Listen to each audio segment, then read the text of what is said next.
One of the earliest examples of Xi Jinping's COVID propaganda war against the West was the sad tale of Wuhan Dr. Li Wenliang. The official story and timeline for Dr. Li is as follows. December 30th, 2019, in a group chat, Dr. Li revealed to friends that he had learned of 7 confirmed cases of a SARS-like virus and to be careful. January 3rd, 2020, Dr. Li's post goes viral, with thousands of people posting screenshots of his comments.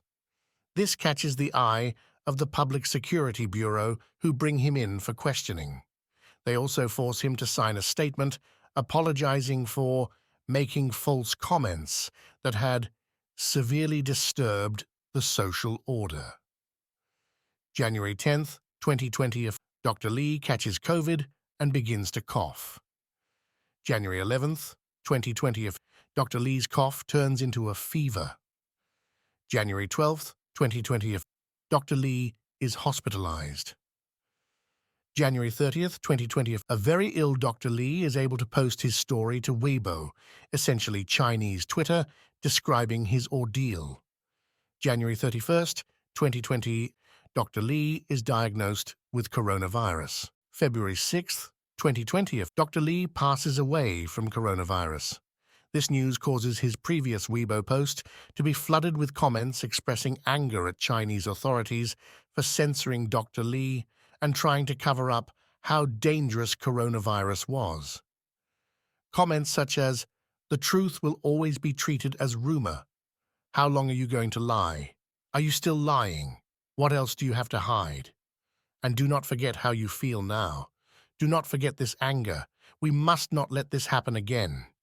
The story of Dr. Li Wenliang was a brilliant piece of propaganda designed for Western audiences. The impression it created was that there was a deadly novel virus circulating in China that the authorities were trying to cover up. The implication was that if your own governments or public health officials try to downplay the severity of the virus, don't believe them, lest you suffer the tragic fate of Dr. Li Wenliang. The tale of Dr. Li Wenliang almost reads like a Greek tragedy, and there's a reason for that. Namely, it was as made up as any stage play concocted by Xi Jinping's propaganda masters in Beijing. Let's take another look at Dr. Li's timeline, this time adding some important context. January 3rd, 2020, Dr. Li's post goes viral, with thousands of people posting screenshots of his comments.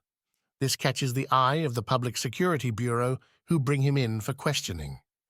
They also force him to sign a statement apologizing for making false comments that had severely disturbed the social order. Fact: an image search reveals that there is no evidence of these viral screenshots existing before January 27th.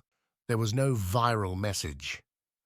Question: if Chinese authorities had wanted to cover up the news about a new and deadly virus, why did it allow the People's Daily, China's largest newspaper, to report that 27 people had been quarantined in Wuhan on January 1st? Also note that this news only appeared in the English version of the paper, indicating it was meant for Western audiences.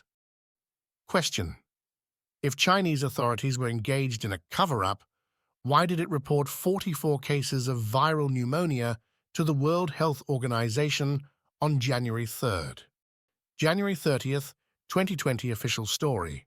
A very ill Dr. Li is able to post his story to Weibo, essentially Chinese Twitter, describing his ordeal. Question: Dr. Li supposedly gave 2 interviews to the Beijing Youth Daily and Caixin Global, a Chinese state media organization.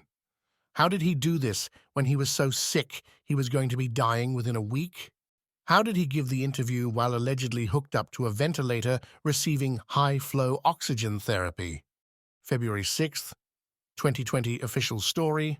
Dr. Li passes away from coronavirus. Question: the risk profile for coronavirus is well known and was only dangerous to the old and infirm.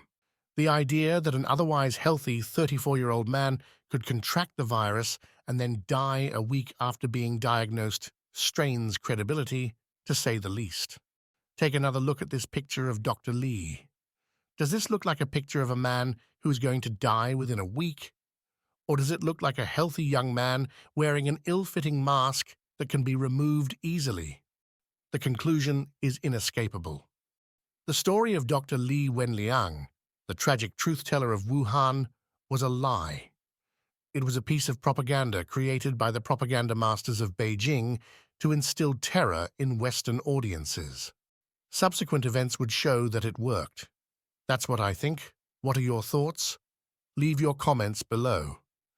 Also, please considering liking the video as it really helps the channel out.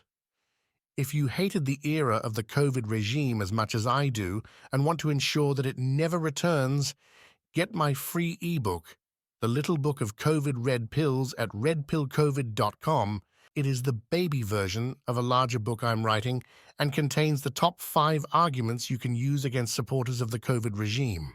Get it today at redpillcovid.com today.